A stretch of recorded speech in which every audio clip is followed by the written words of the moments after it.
You are in a restaurant, mid-conversation, and there is a crying baby across the room you have never met. You cannot stop looking over. Here is why. This is brain roots. You are in a restaurant. There is a crying baby across the room. You are mid-conversation. You have no connection to that child. And yet you cannot stop looking over. You did not choose to pay attention to it. Your attention was pulled there, automatically, repeatedly, against your conscious preference. Why? Because your brain was built to treat an infant's cry as one of the highest priority signals in the environment, not because you decided it matters. Because evolution decided it matters long before you existed.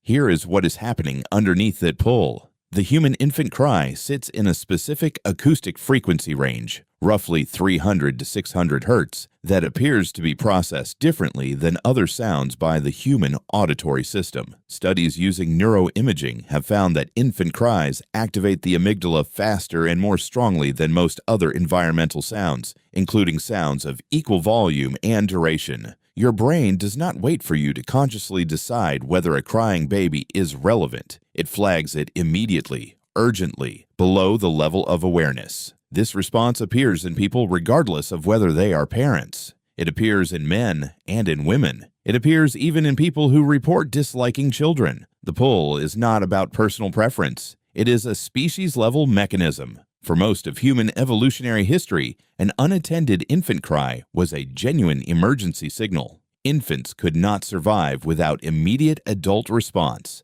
They could not feed themselves, protect themselves, or regulate their own temperature. A cry that went unanswered long enough meant death. The adults in a group who responded quickly and reliably were more likely to keep infants alive. Those infants grew into adults who passed on their genes. Over hundreds of thousands of years, that responsiveness became hardwired into the human nervous system. The infant cry also has a specific quality that makes it almost impossible to habituate to. Habituation is the process by which your brain stops responding to a repeated stimulus once it has been categorized as non-threatening. You habituate to traffic noise, to background music, to air conditioning. You do not habituate to infant cries. Studies show that unlike most repeated sounds, the infant cry continues to activate stress-related neural circuits even after extended exposure. Your brain refuses to file it as safe background noise. There is also a facial component to this. Infants have a specific cluster of facial features: large eyes relative to face size, round cheeks, small nose, high forehead, that researchers call the kindchenschema, or baby schema. These features trigger an automatic caregiving response in the human brain, including increased attention and approach motivation. The face and the cry work together. The face pulls your visual attention. The cry pulls your auditory attention. Both are processed as high-priority signals simultaneously. You are not weak for being unable to look away. You are not being distracted. You are running a very old program that kept your ancestors' children alive for hundreds of thousands of years.